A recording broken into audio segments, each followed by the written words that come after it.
Alright, so let's talk about series and parallel capacitance or capacitors and see if we can come up with equivalent circuits, just like we did with resistors, where we had series circuits with resistors in series or resistors in parallels, and we came up with an equivalent circuit to simplify our solutions or our analysis. So we'll do the same exact method here. So let's first look at the parallel capacitances. Okay, so look at this circuit with parallel capacitors, and what we want to do is take this circuit and come up with an equivalent circuit here. Okay, and so what we're going to do, so I'm just going to give you the basic rule of this. So the equivalent capacitance in the figure on the bottom of several different capacitors. So in this case we have n capacitors. So if we have n parallel connected capacitors, then the equivalent circuit is just going to be the sum of each individual capacitor. Okay, so let's go ahead and write this down. So the equivalent capacitance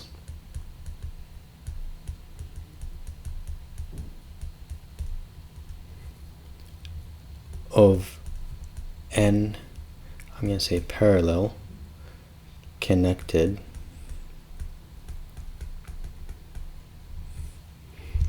capacitors is the sum of the individual capacitors. Is the sum of the individual capacitances.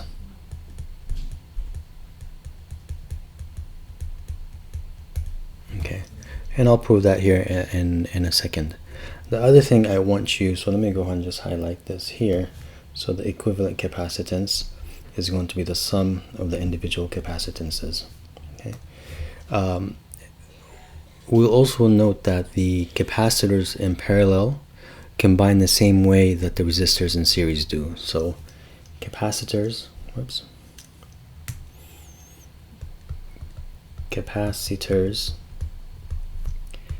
in parallel combine in the same manner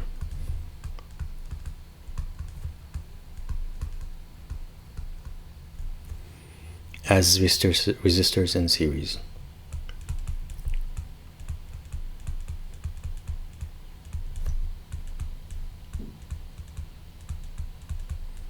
Okay, again, we'll see that here in a second. So how do we prove this? Well, let's look at this figure here. We have a current source, a couple different capacitors, again, n number of capacitors. First thing we'll note is that the voltage across each one of these capacitances or capacitors is the same. Okay, so note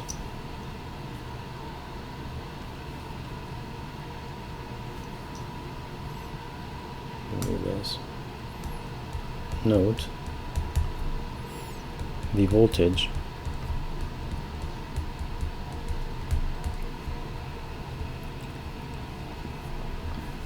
across the capacitors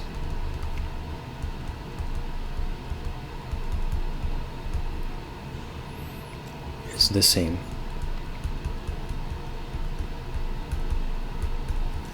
Alright. So now what we're going to do is we're going to apply KCL, Kirchhoff's current law, to this figure. And we'll see that if we do that, we have current I coming in here. We got I1, I2, I3, all the way up to I sub n. So we can write the current going in as equal to the sum of all the currents going out. So I1 plus I2 plus I3 plus dot dot dot all the way to the number of capacitors that we have, or the currents going through those branches. Okay.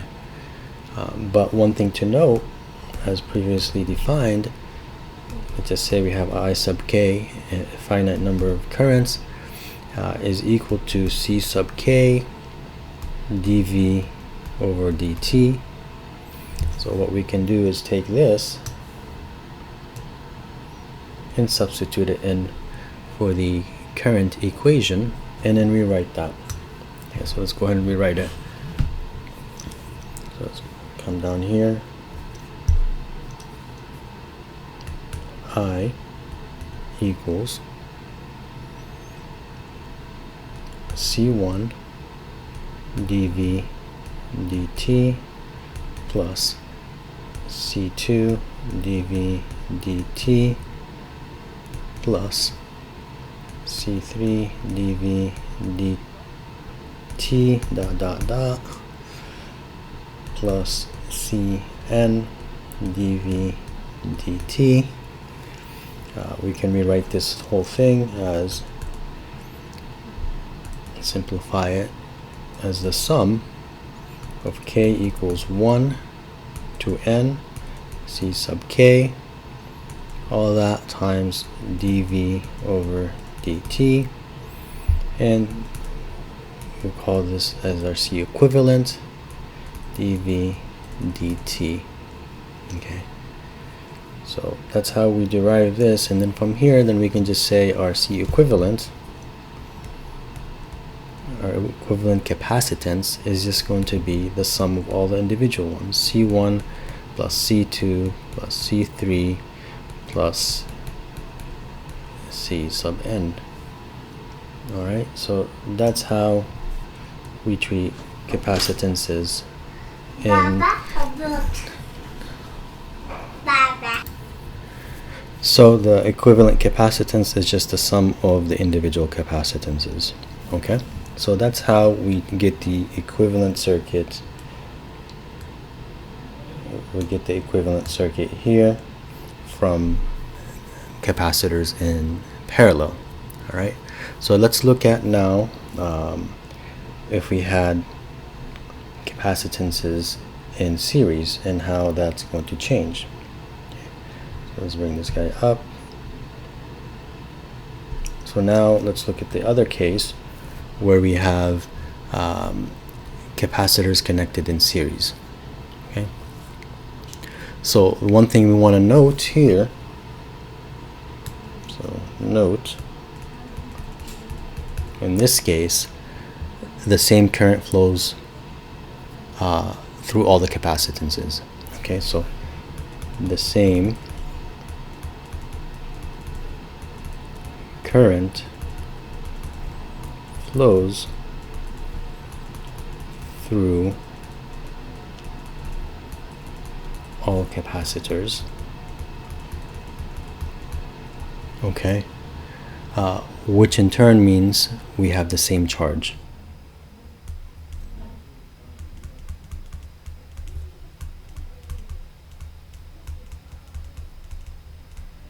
Okay, so now we have, we want to take this circuit and find its equivalent. We want to find its equivalent. So I'll give you the rule here in regards to doing that. So the equivalent of a series connected, so if we go here, the equivalent of the series connected capacitors is the reciprocal of the sum of the reciprocals of the individual capacitances. Okay, so meaning that capacitors in series, they combine in the same way that the resistors in parallel do. Okay, so let's go ahead and write that down. All right, so the equivalent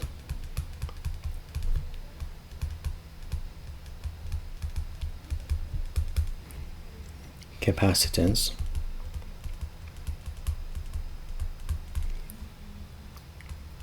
of series connected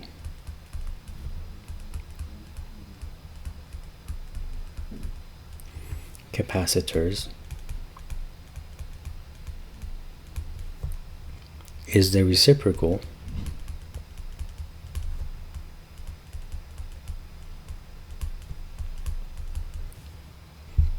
of the sum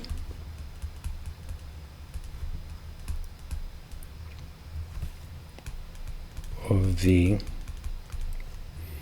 reciprocals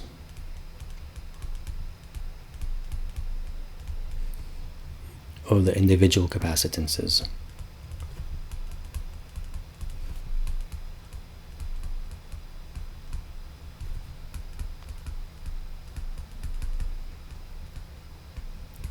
Okay,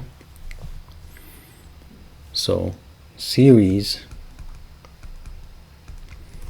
capacitance or capacitors combine in the same manner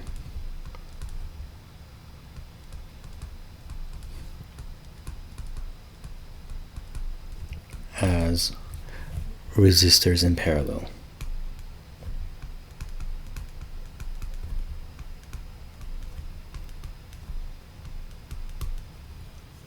Okay, so if we go back up here, we had capacitors in parallel combined in the same manner as resistors in series. Here it's the opposite. So just think resistors and just flip the equation. All right, so let's go ahead and derive this, and then I'll give you the final solution here.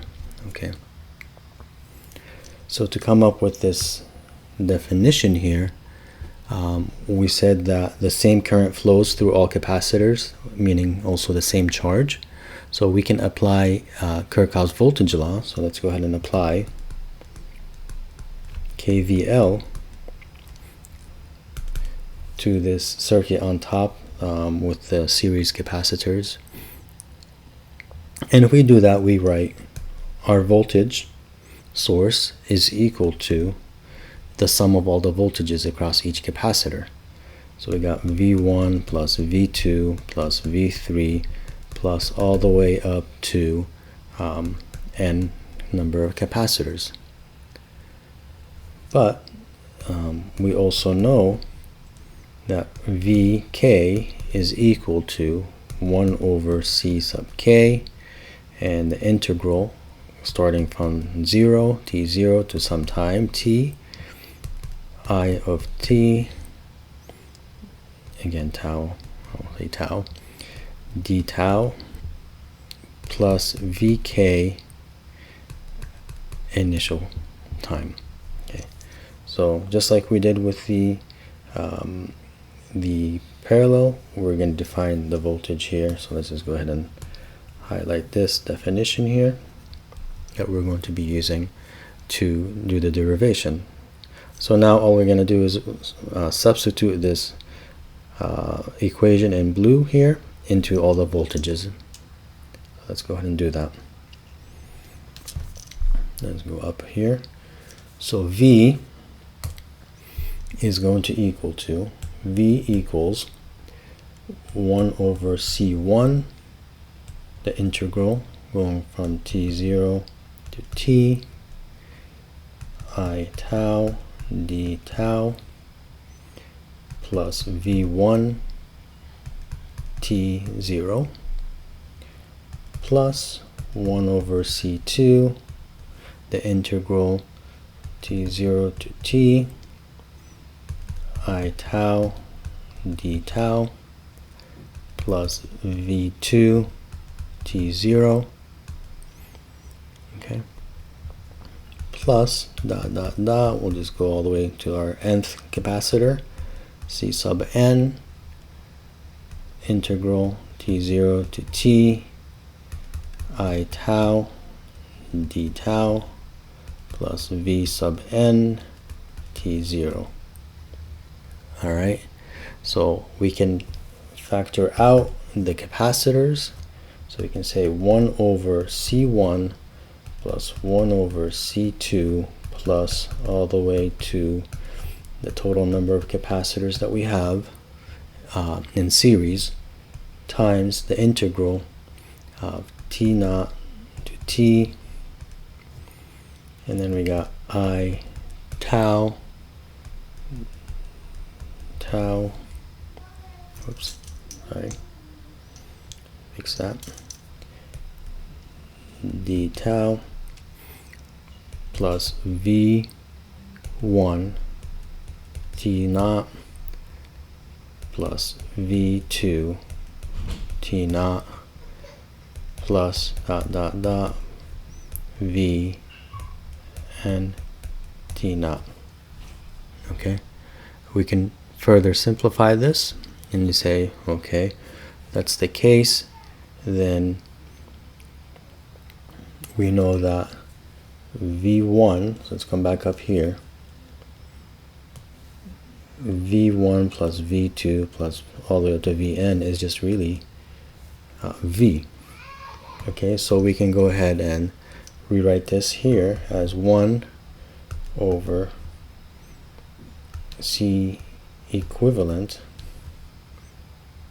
the integral t naught to t I tau d tau plus v t naught. All right, and then from here we can say, well, if that's the case, then our equivalent